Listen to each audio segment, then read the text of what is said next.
vrai que je me suis pas dit du jour au lendemain, ah bah tiens, c'est bien d'oser, d'afficher sa vulnérabilité.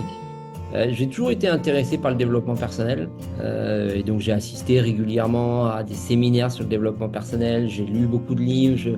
Le dernier impact, c'est Brené Brown, son livre Le pouvoir de la vulnérabilité. Et donc moi, ça a fait un énorme écho en moi, et j'ai compris.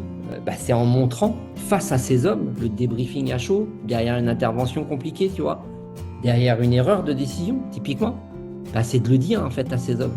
Les gars, j'ai merdé quoi. Je suis désolé. Ou j'ai eu peur. Putain, vous m'avez fait peur là, face à cette intervention. Ou alors des victimes, des morts. Waouh.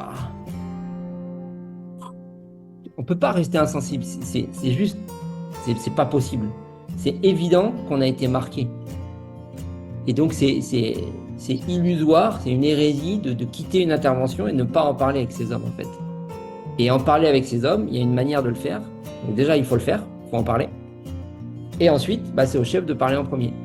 Chose que j'ai quasiment jamais fait dans ma carrière, que j'ai fait que tardivement. Et c'est là où j'ai compris la puissance de le faire et la perversité de ne pas le faire, en fait. Donc, tu vois, c'est tous ces cheminements, en fait. Je pense que j'ai compris la puissance de la vulnérabilité sur toutes ces années où je ne l'ai pas fait. Tu vois, et c'est ce peu de temps où je l'ai fait, où j'en ai compris la puissance, quoi.